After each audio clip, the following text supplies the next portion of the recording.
Queridos, boa noite, que a graça e a paz estejam com todos.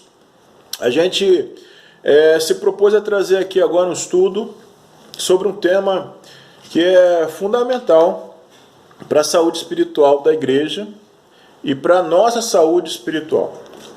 O tema que nós vamos estar refletindo aqui é sobre a centralidade de Cristo. É um tema que por vezes é muito falado, mas eu, como pastor, tenho observado que ele é pouco compreendido. Pouco compreendido porque é pouco vivido. A gente realmente identifica quando a gente compreendeu uma verdade, quando nós vivemos aquela verdade. Então a gente vai ter uma série de mensagens aqui que vai estar girando em torno desse tema, a centralidade de Cristo. E eu quero partir naturalmente das Escrituras. Livro de 1 Coríntios. Nós vamos tratar apenas de 2 versículos que vão apontar para outros versículos das cartas de Paulo. Mas nós precisamos entender primeiro o seguinte, a nossa abordagem, o que nós estamos pensando realmente em trazer para os amados aqui. Primeiro entender um pouco o que era a igreja de Corinto. Ficar na cidade de Corinto, né, a igreja dos Coríntios, e a cidade, ela se achava dominada pelos pecados da luxúria, arrogância, vaidade, prazeres desmedidos, cobiça insaciável, egoísmo desenfreado. E isso era o que estava no mundo, como está hoje. O problema é que esses pecados, eles romperam aquela barreira, aquele limite que nunca deveria ter sido rompido, entraram para dentro da igreja, começaram a fazer parte da vida normal da igreja. Isso aí levou ao enfraquecimento da disciplina.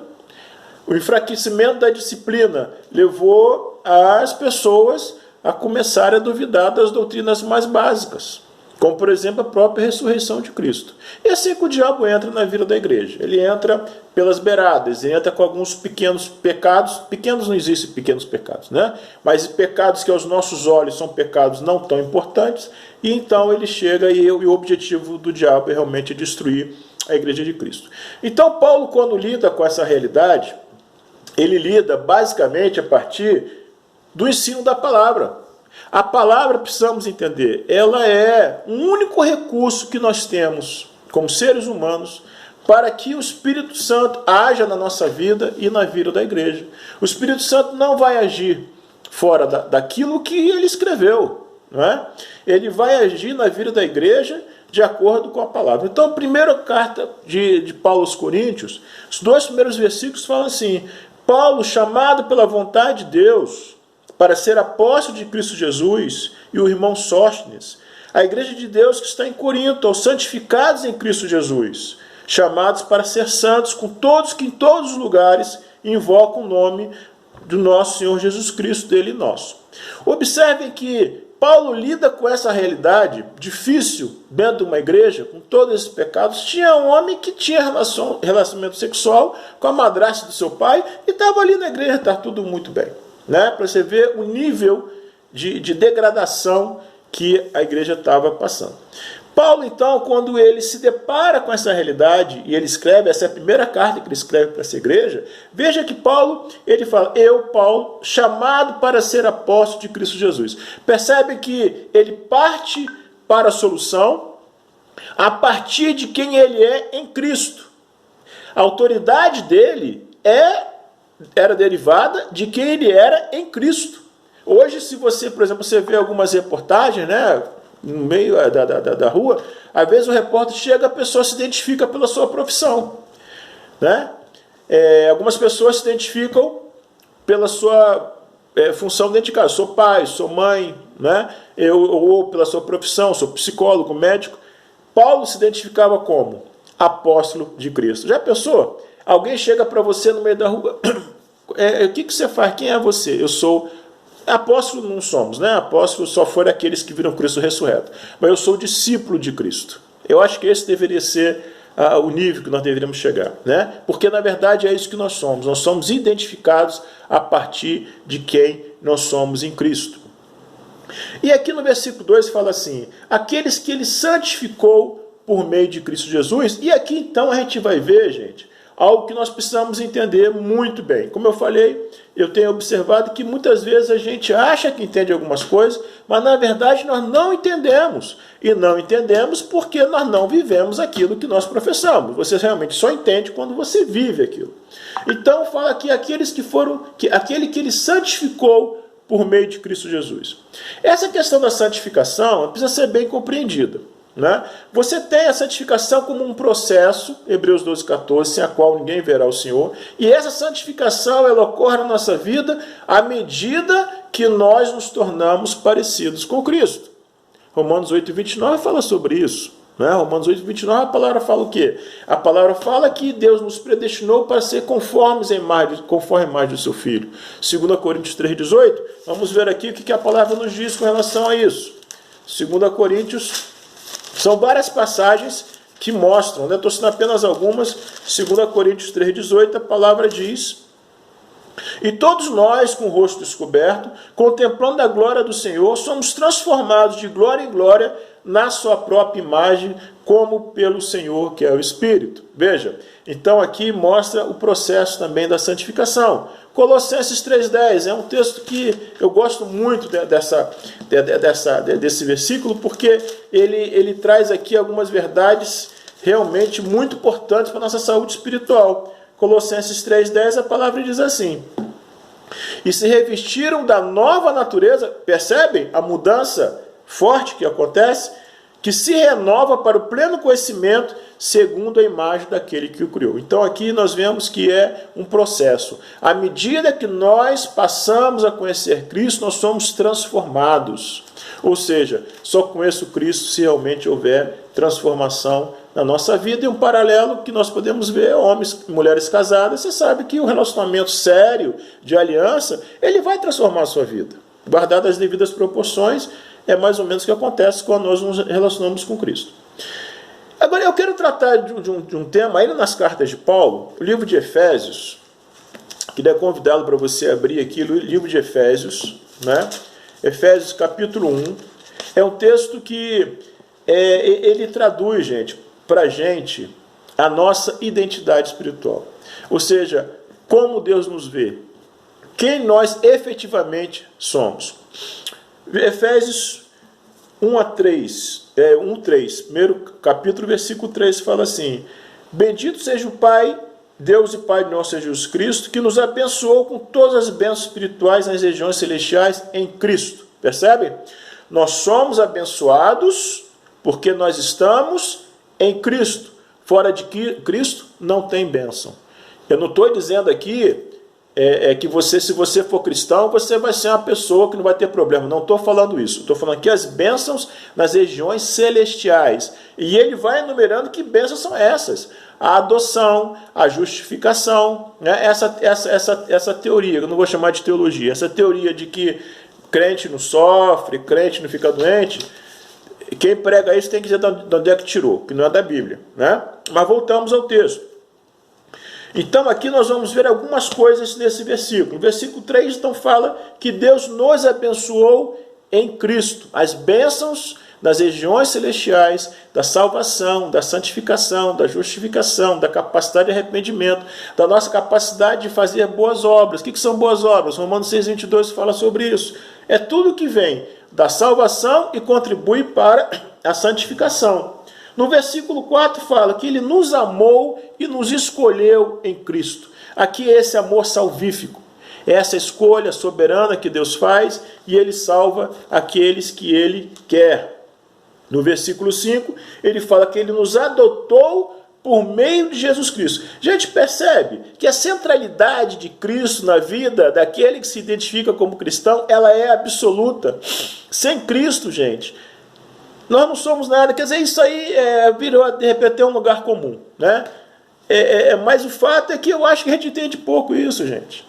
De novo, a gente entende pouco porque a gente vive pouco isso, né? A centralidade em Cristo, em termos práticos, não só, vamos dizer assim, teológicos, significa exatamente o quê? Eu sou um homem casado há 35 anos com a minha esposa, né? Eu sou pai de 3 filhos, eu tenho 3 netos, eu sou pastor de uma igreja.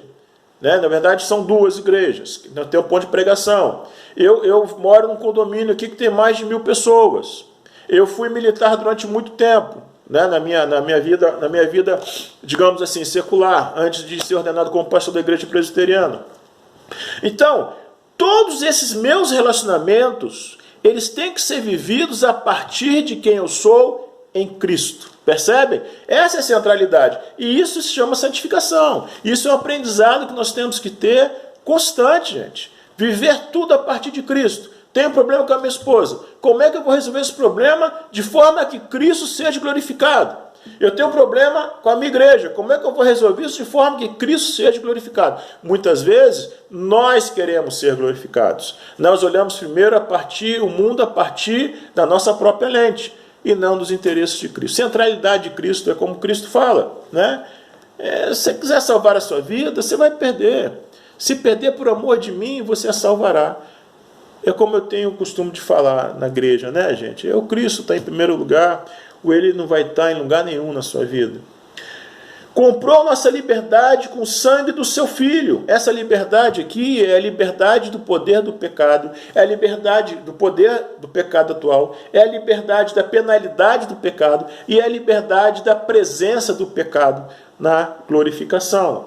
Então nós somos livres. João 8,32, a palavra fala o quê? Está usando muito esse versículo aí nesse contexto político, mas totalmente fora do contexto. Conhecereis a verdade vos libertará, né? Então a verdade, quando nós conhecemos, e quem é a verdade?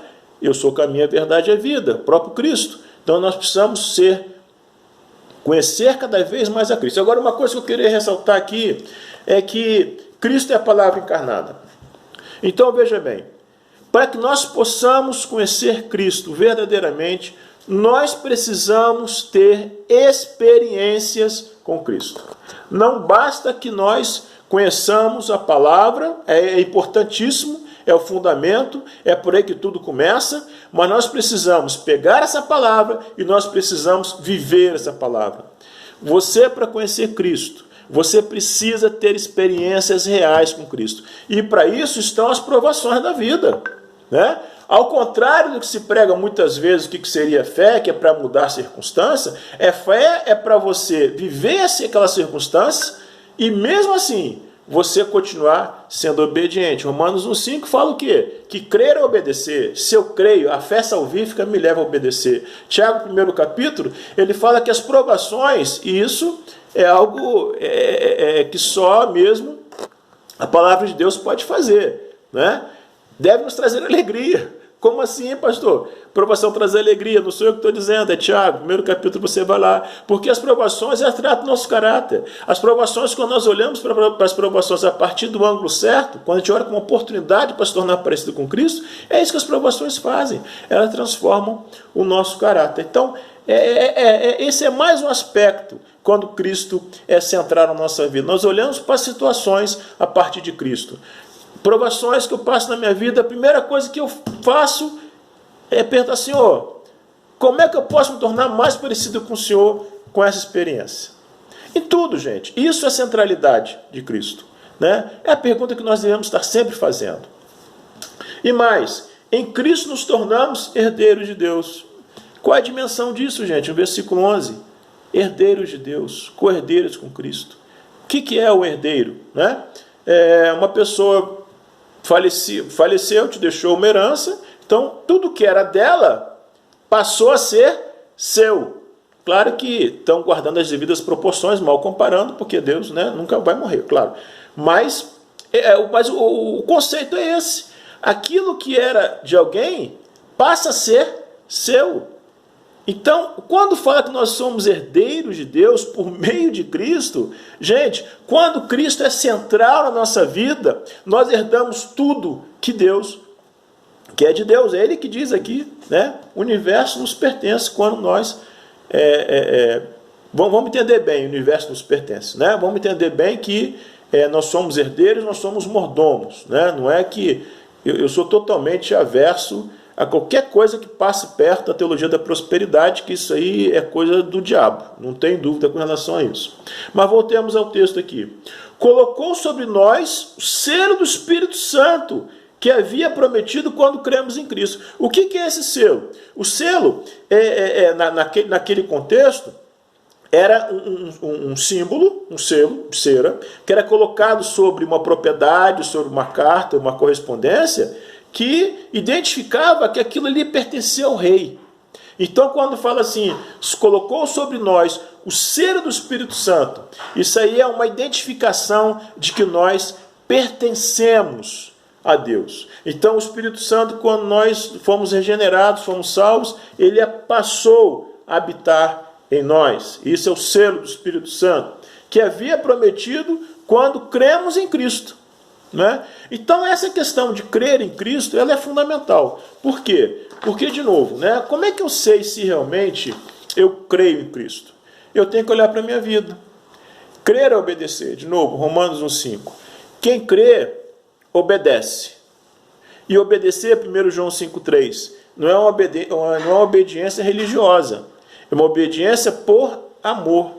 Porque quando a palavra diz que quem crê obedece, Romanos 5, a palavra também diz que a obediência tem que ser por amor. 1 João 5,3. Então esse é o grande desafio da nossa vida. Esse aprendizado, essa santificação, nós treinarmos o nosso coração para que nós possamos aprender a obedecer por amor. Se tem algo na nossa vida que deve ser central para que nós podemos realmente ter a convicção que Cristo é que nos governa, Cristo é central na nossa vida, é aprender a obedecer por amor. Ou seja, quando você obedece, uma paz vem para o seu coração, a alegria vem para o seu coração, pelo simples fato, não que você teve algum tipo de recurso, algum tipo de retorno, mas pelo simples fato de que você obedeceu a Deus, obedeceu a sua palavra. Nós estamos falando de Paulo. Eu gosto muito da teologia paulina. E ele tem algumas estruturas que são fundamentais. O que é uma estrutura fundamental? São aqui cinco aspectos que pautam a teologia paulina. Isso é um estudo de Hermann Ridebus, quem trabalha muito com isso também, é Augusto Nicodemos. E são expressões, quando fala que é a estrutura da teologia paulina, que ele repete a exaustão, no bom sentido, e sobre essas estruturas ele constrói toda a sua teologia. Então são 5 aspectos que eu gostaria de tratar, basicamente aqui, que refletem a centralidade de Cristo na teologia paulina e na pessoa de Paulo, e também que deve ser na nossa. Primeiro, uma expressão que ele usa, em Cristo, com Cristo. Começa a ler as cartas de Paulo com essa ótica, em Cristo e com Cristo. Ele repete muito esses termos. Significa uma nova ordem de existência, uma forma de se estar nesse mundo. Estar em Cristo significa uma união próxima e transformadora, e não uma experiência mística e ocasional, como muitas vezes a gente vê. Nós vemos algumas vezes cultos evangélicos em que a pessoa chora, ri, se emociona, mas não tem, gente, é coisa ocasional. Sair dali e acaba. Tem que ter transformação, necessariamente. E essa experiência, ela deve mudar nossos comportamentos, nossas atitudes, reações e prioridades, de forma que a vida dos cristãos possa refletir a nova vida em Cristo. Uma outra estrutura fundamental que ele usa, o velho homem e o novo homem, significa que o modo velho de existência perdeu o seu domínio. Muitas vezes o que acontece é que as pessoas falam, o velho homem parece que nasce, né? A ira, algum pecado que está ali no seu coração, mas ele não te domina mais. Ele não te domina mais. Então, aquele modo velho de existência, ele perdeu o domínio sobre a nossa vida. E agora nós somos livres do poder do pecado, não da presença, livre da presença do pecado só na eternidade. Porque quando nós falamos de salvação, na teologia paulina, tem três aspectos. Né? O contexto define muito o significado da palavra. No passado, é a salvação da penalidade do pecado.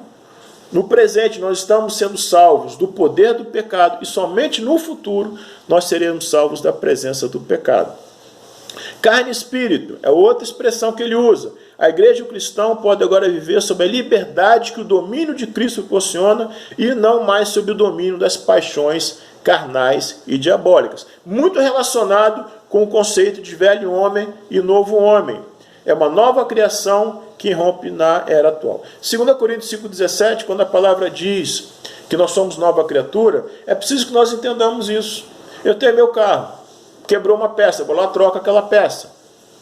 Não é disso que se trata. Não é de um arremedo, não é de um conserto. Quando fala que nós somos nova criatura em Cristo, 2 Coríntios 5,17, diz que aquilo que vem, que nos transforma, não é desse mundo. O que vem para transformar o nosso coração numa nova criatura, vem do trono da graça de Deus. Uma outra expressão importante, Cristo, Filho de Deus. A obra de Cristo não pode ser divorciada da sua pessoa. Isso significa que quem está em Cristo recebe os benefícios da sua vitória sobre o seu velho modo de existência já nessa vida. Ou seja, quando nós entregamos a nossa vida a Cristo, quando nós confessamos Jesus como Senhor e Salvador, a nossa eternidade com Deus já começou. Percebem? Ela não vai começar, ela já começou. Isso é importante que nós possamos entender. E uma outra expressão que também Paulo usa muito, Cristo primogênito. O primogênito, muitas vezes, tem algumas pessoas que entendem que esse primogênito quer dizer que ele foi o primeiro ser criado e por isso não é Deus. Totalmente errado. A gente teria que gastar mais tempo aqui, que está fora do nosso escopo. Basta dizer que Jesus, por várias vezes, Paulo, enfim, dizem claramente que Jesus é tão Deus como Deus Pai. Mas não vamos nos preocupar com isso agora, que não é o foco desse nosso estudo. Mas o primogênito aqui quer dizer aquele que vai herdar, o primeiro a herdar todas as coisas de Deus. Então, nesse sentido, quando ele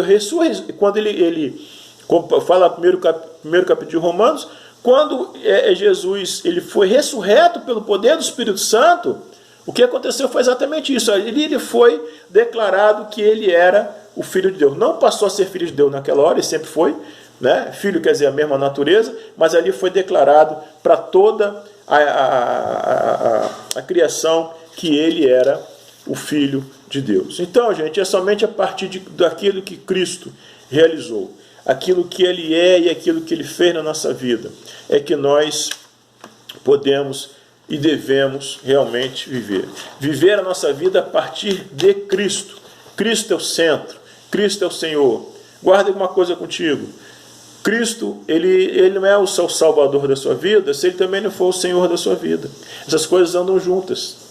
Aquilo que ele faz, a salvação, está ligado àquilo que ele é. Eu não posso divorciar as duas coisas, eu não posso separar as duas coisas.